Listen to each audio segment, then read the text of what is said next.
construction that we're beginning with, and we think it's relatively uncontested.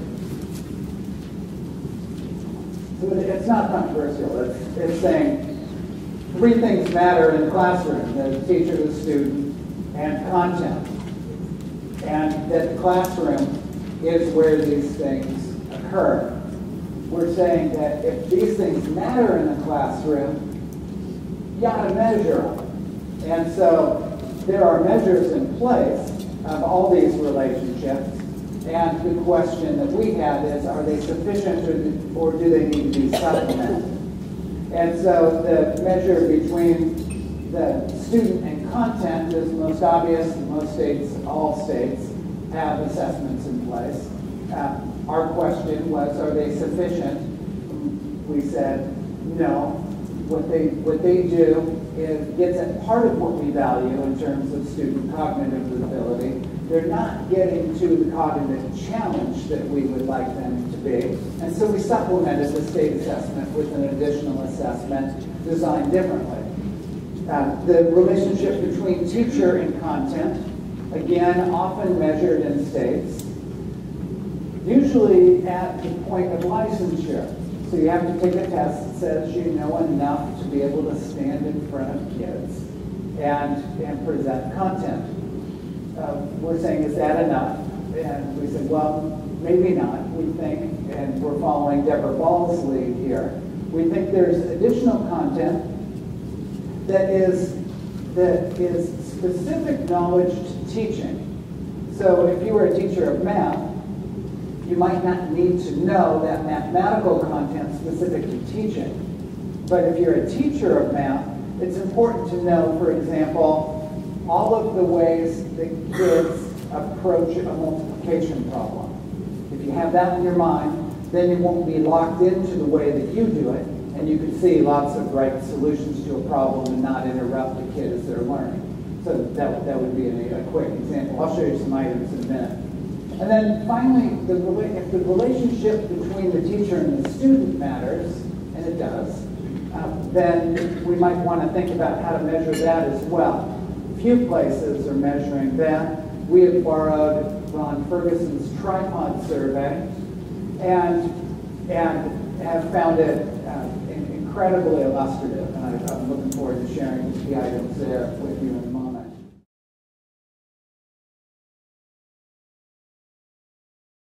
Value added. You'll hear a lot about value added tomorrow. I won't go into the methodology. I will deliver a spoiler though. This is kind of remarkable.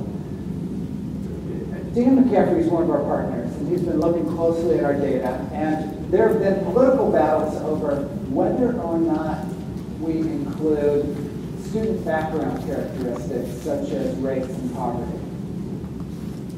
Because why would we want to signal? Value added is generally a predictive measure, and it signals expectations and performance against expectations. And so because of that, you're in this uncomfortable situation of signaling lower expectations for people in certain demographic groups. And we don't want to do that politically. We want to have high expectations for all our kids. Those aren't the same, what you're doing statistically and what you're doing in terms of goals, but still, why take on that battle if you don't have to? So Dan McCaffrey has told us we don't have to. That actually, once you've adjusted for prior performance, especially if you have several years of prior performance, two or more, what we gain in our ability to fine-tune that prediction, that expectation, is very little when we start adding these student demographic characteristics. And so that's actually good news. It's one less battle we have to take on. So let me move on. The supplemental assessments I've mentioned. State assessments, as you know, are designed to assess the entire curriculum in 1 or 2 hours. And so as such, they do what they're designed to do, but there's a lot of items, but very few items on any given topic. What we've said is, well, that doesn't allow for the conceptual depth that we know the teachers value, so we supplemented it with a different assessment. In math, we used balanced assessment of math, which is essentially a puzzle solving. 3 problems that will allow students to take it on at different levels of depth and continue to work through the problem until they've exhausted their knowledge of that concept.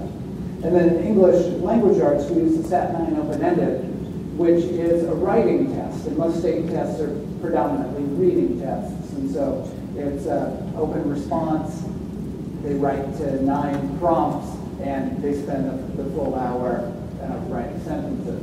In biology, all the high school classes, we use the ACT's Quality Core series, which is a new ended core series that they've developed.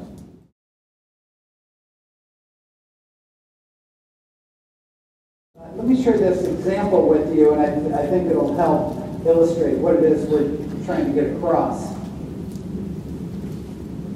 So here's the problem. Which of the following story problems could be used to illustrate 1 1/4 divided by 1/2?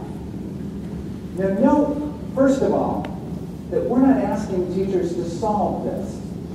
We're making the assumption that they would get this answer right, and most would. But instead we're saying, how would you represent this concept before students? And so there are 3 options. Would you use this question? Whether it's to assess it or whether it's to represent the concept. Either way, you want to split 1 1/4 pies evenly between 2 families. How much should each family get? Now, I used to ask audiences to respond to these questions. I've learned better. And so that's wrong. And why is it wrong? What are we doing here? Are we dividing by a fraction? No, what are we doing? We're multiplying by 2. Are we multiplying by 2? No. We're dividing by 2.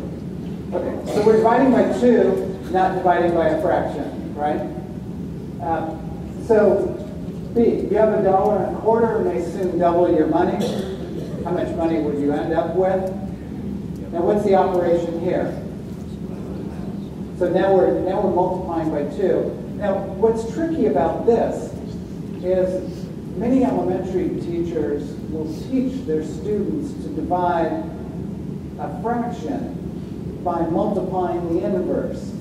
And so the inverse of 1/2 is 2. So this will get you the right answer. The first one will get you the wrong answer, so it's obviously wrong. The second one is less obviously wrong. But the problem is that kids have in their mind, why is it that in my mathematical life, every time I've divided something, the answer has gotten smaller. Now all of a sudden, I'm still dividing, and the answer's getting bigger. Why is that happening? And so this is a puzzle in a little mind. It's a puzzle in some big minds still.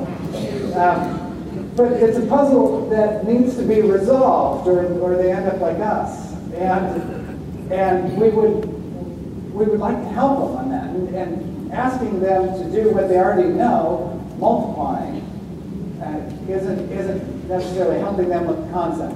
So this third item is getting to concepts. You're making some taffy. The recipe calls for 1 1/4 cups of butter. If each stick is 1/2 a cup, how many sticks are you going to need? So now all of a sudden we've got something concrete, and it's a way to represent this concept that can help kind of unclog some of the mysteries, resolve them in productive ways, so that the kids can build on that foundation in addition to math. So what's exciting about this, it was just a hope, and now we've just finished administering this assessment. By the way, teachers hated this assessment. They absolutely hated it. But you know what? They loved the conversation afterwards. They got to sit around in their groups and talk. How did you answer that one? Why did you answer that one? We're not allowed to give them scores back because it's just part of our institutional review board requirements. But they did have rich reports back to me, and then they've had rich conversations. And that's exactly what you would want from a measure. You want a measure to challenge them, and then as they unpack what it is they answered and why, that they would learn something about their practice that could be useful as they go forward, helping young minds to achieve great things.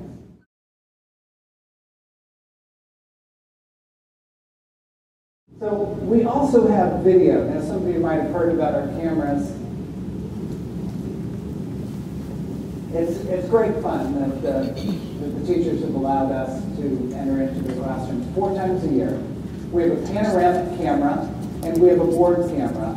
Panoramic camera literally takes in the whole room. And in one of our viewers, you can navigate from space to space. We call it a swimmable view.